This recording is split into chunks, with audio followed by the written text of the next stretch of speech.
En 1962, alors que les Beatles étaient en train d'exploser au niveau international, Chantal Goya a eu le privilège de partager un dîner avec eux, chez une célèbre duchesse britannique. Dans le monde, ils ne sont pas nombreux ceux qui ont pu voir les Beatles en vrai, et de près. Ceux qui ont pu partager un dîner avec eux sont encore plus rares. Mais Chantal Goya en fait partie. La chanteuse française de 80 ans, qui repart en tournée avec un tout nouveau spectacle baptisé Sur la route enchantée, a raconté cette jolie parenthèse sur le plateau de Télématin ce dimanche 4 décembre sur France 2. Ils étaient fascinés car j'étais française. J'habitais à Paris, à Saint-Germain-des-Prés, a expliqué l'octogénaire aux journalistes Maya Loki et Damien Thévenot, en imitant l'accent britannique des Beatles lorsqu'ils prononçaient Saint-Germain-des-Prés. Un dîner incroyable à parler de Paris avec les Beatles, mais comment Chantal Goya, qui était toute jeune à l'époque, a-t-elle pu se retrouver à la table de John Lennon, Paul McCartney, George Harrison et Ringo Starr un soir de 1962 dans une magnifique demeure londonienne, grâce à son chéri de l'époque.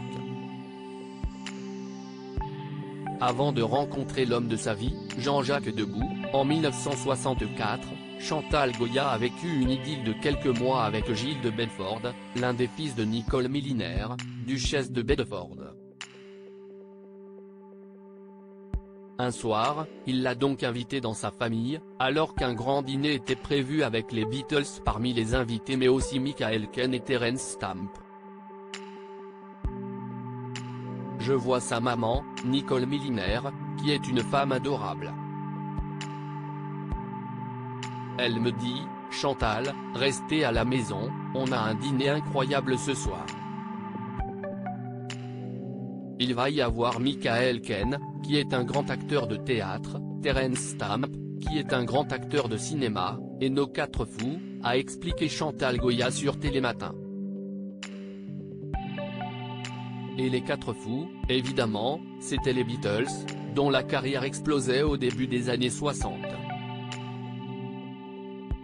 Ils aimaient bien la France, alors voilà qu'à tout juste 20 ans l'interprète de Bécassine, qui se voyait faire carrière dans le journalisme, se retrouvait à table avec les 4 artistes les plus connus du Royaume-Uni.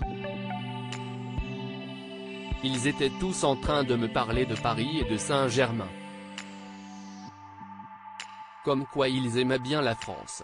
Et il est vrai que les Beatles et la France, c'était une grande histoire d'amour depuis leur tout premier concert au Cyrano de Versailles, le 15 janvier 1964, la veille de leur grand concert à l'Olympia. Article écrit en collaboration avec 6 Médias.